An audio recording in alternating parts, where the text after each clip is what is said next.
Okay, so this would be number two. I believe number two, Freedom's Journey. And this is the dark night of the soul, um, which sort of suddenly came upon me. But before, um, I started my journey with the process. There were all of these folks around me. I used to work out at 5:30 in the morning, and there would be homeless everywhere in my neighborhood, which was it would that just was not never ever going to happen. And we were working class neighborhood. And of course, the crack epidemic hit our community, and so of course it tanked. But still the same, we didn't have homeless around like this, and a lot of the folks are transients. We have discovered that, of course, now as community folks, neighborhood folks. Um, but, literally, I was raised in a court.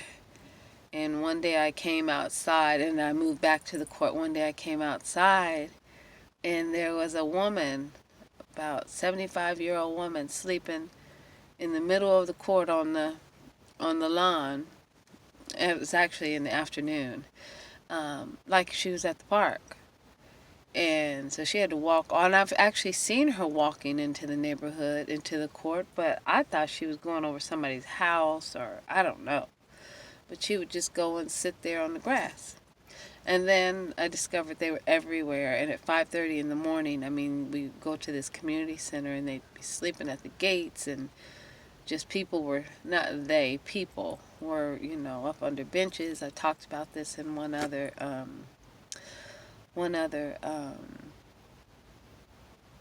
a video. And then we'd walk the neighborhood. It was really 5 o'clock in the morning, I guess it was.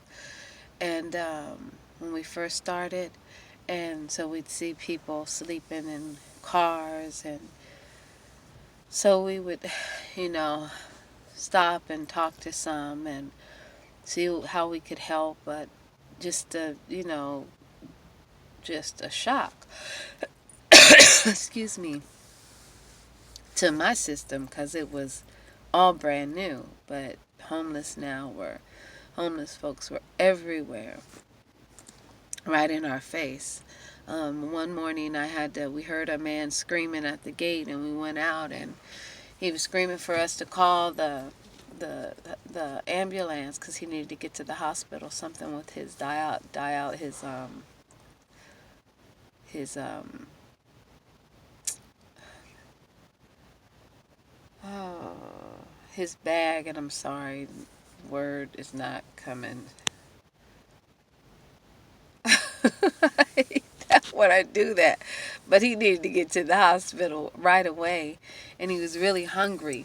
So we called, and 911 was saying, don't give him no food. And he's like, I'm hungry. Give me some food. Give me something to eat. So it was that, although we were a walking group, we were thinking of ways that we could, maybe set up some oatmeal or something in the morning and feed, and, because it was just really a shock. And so many folks, in desperate need. I also ran into a friend one day, and it just broke me, who had been sleeping in his car. Not a friend, I mean childhood, like my brother, not my little brother. He lived right next door, and he was just in a situation. So, and we were walking, and he was okay, but it was just something that didn't happen in my neighborhood, because folks were so caring and compassionate, and doors were open, always open. So if we heard of anything like that, somebody was like, go get that boy over there. My daddy right away would say, somebody come in and say, I saw Geronimo. Go get that boy and tell him to come on in this house and stop playing.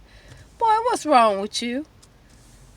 You don't sleep out on the street. You just didn't have to do that because it was true love. It was real love. It was what I have is yours, and it was never talked about.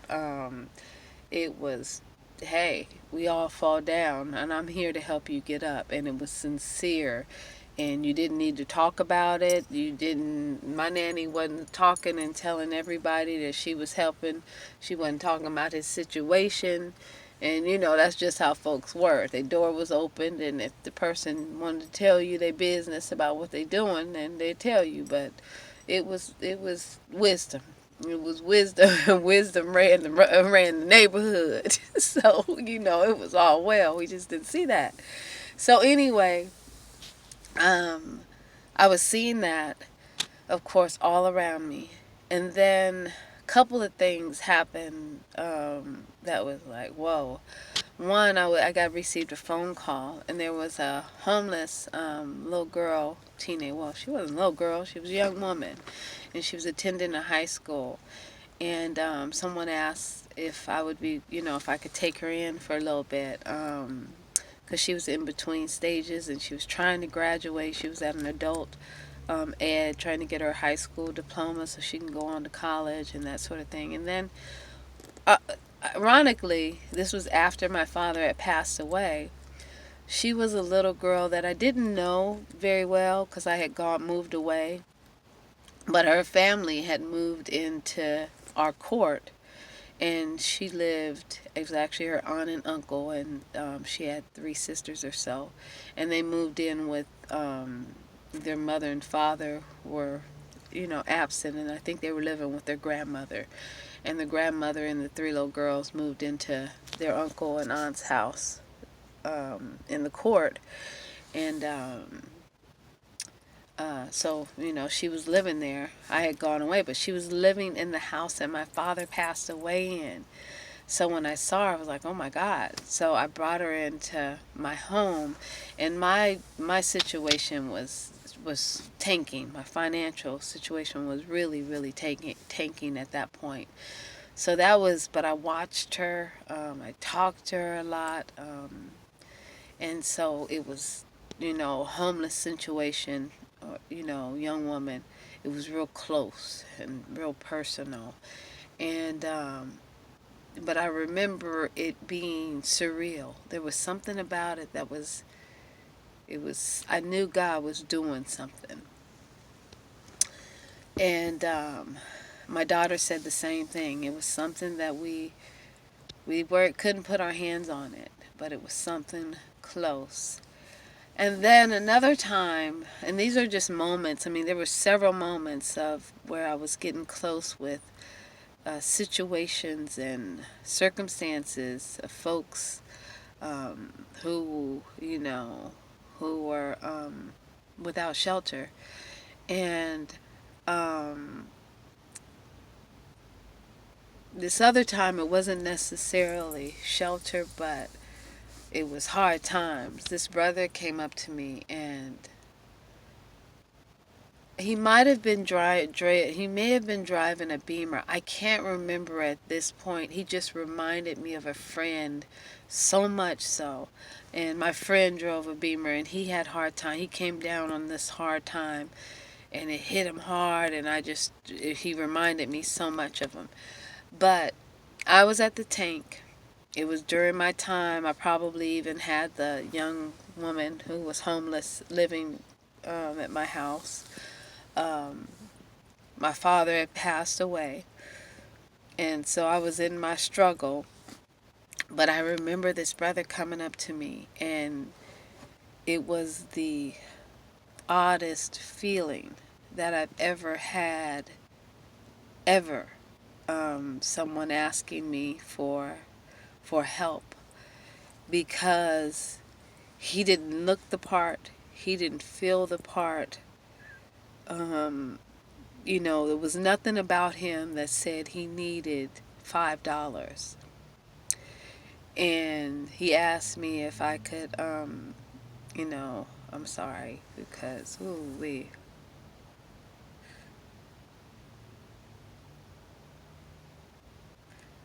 that he needed $5 to put in his gas tank.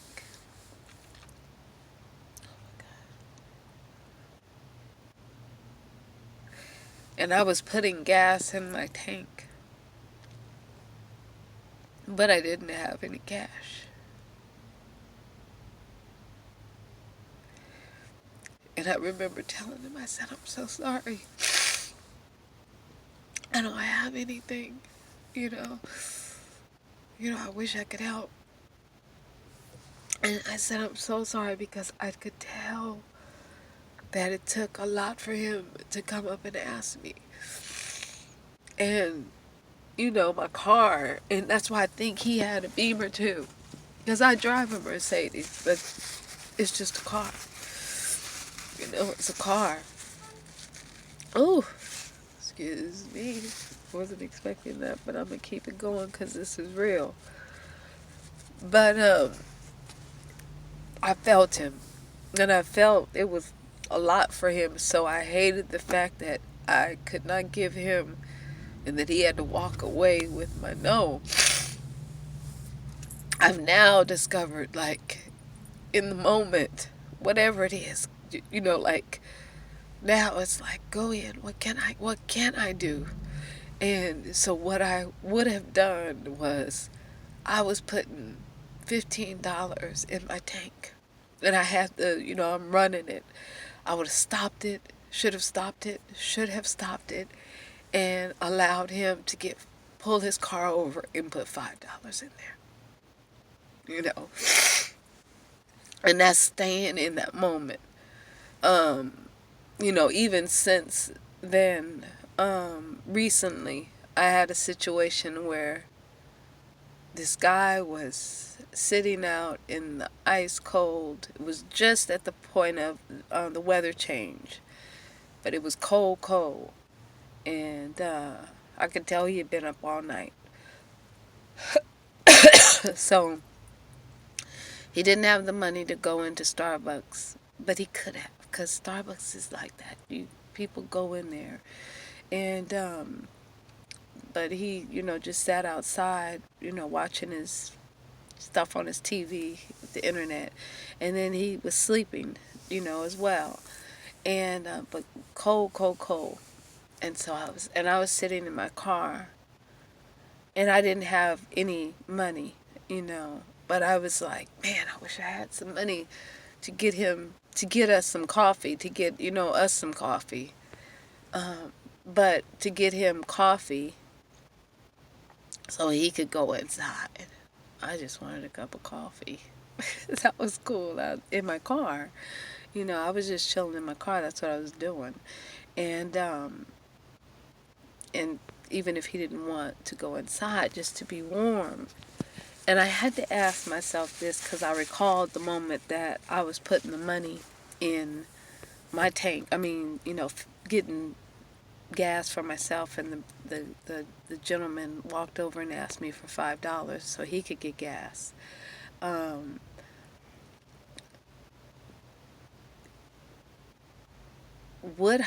I had to ask this question, and this is how you grow closer. This is how you grow deeper. This is the real deal, what I call real deal Holyfield compassion. I mean, not doing things for lights, cameras, actions, not doing things to tell everybody you're doing it, not doing it for political reasons, to get the badge of honor, not doing it. I mean, that's what I get when he says doing it when nobody is looking, doing it when nobody knows, just helping, just helping, period. Not trying to get a gold star, even if you're doing something to get, to get more, to help others, but just doing it, just doing it. I mean, when you are completely just doing it, I don't need to talk about it. I don't, it's so internal, because you're always dealing with your own human nature, your selfish, our selfishness. So what I had to do in that moment, what I was doing in that moment was I asked a question because I'm dealing with it. I'm dealing with it, and I'm not saying I'm dealing with it like I'm better than anybody else not dealing with it or dealing with it, but I'm just trying to get a hold of that selfish place that um, we live and breathe in at times. And I see a lot of it. I'm telling you, I see a lot of it, but even in myself. So I said, hey, what if in this very moment, because I'm without too, I had, $2.50.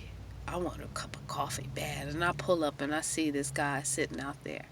Am I gonna give him the $2.50 to get him a cup of coffee so he can go in there, or go inside, or I'm gonna deal with my own selfish desires and get my cup of coffee and keep it moving? Because that's what I see a lot of. I see a lot of that. We got to get ours, and we got to keep it moving because we earned and worked and hey, I got to get mine. But this stuff out here is so heavyweight. It ain't about, that is the surface, superficial thought and idea that a lot of these people are out here because they don't want to work.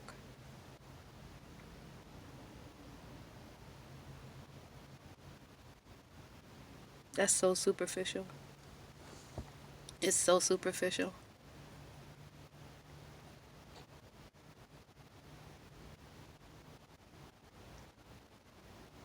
And I'm telling you, I know that it's like God, call it whatever you want to call it.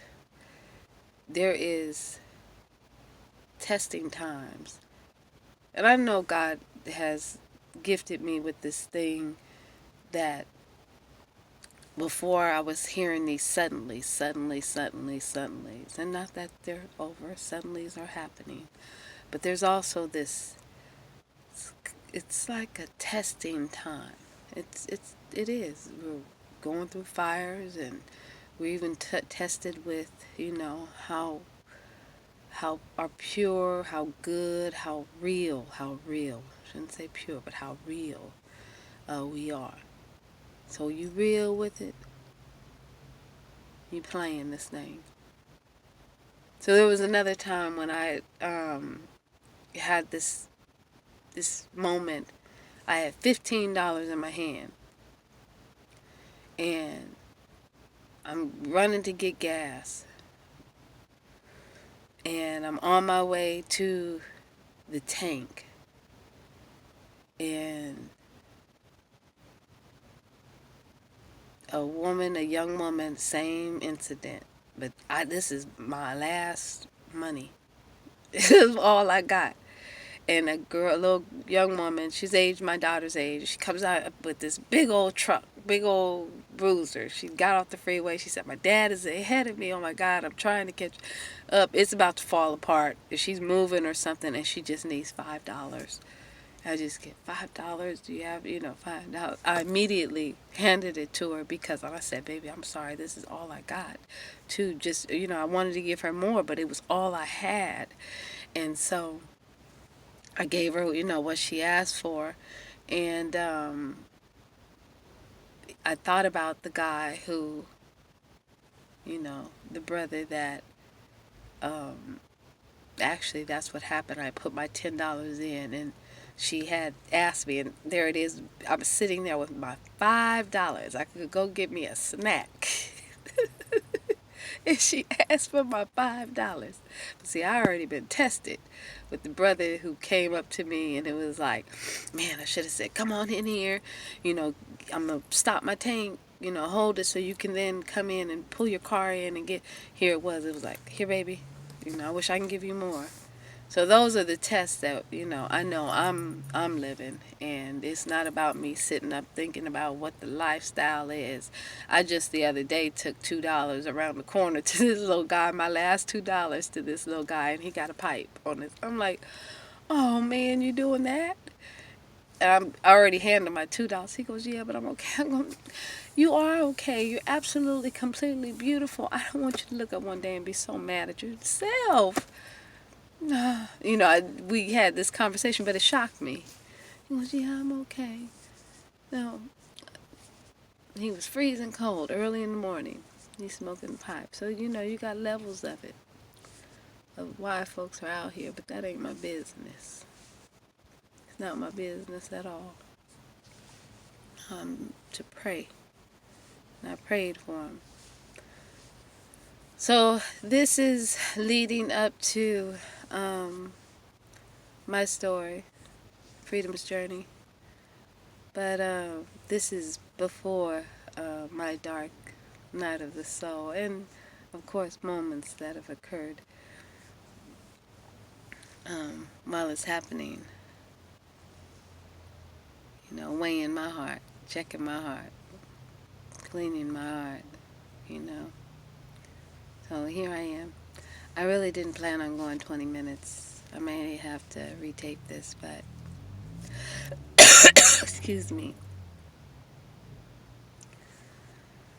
Be well. Be love. Peace.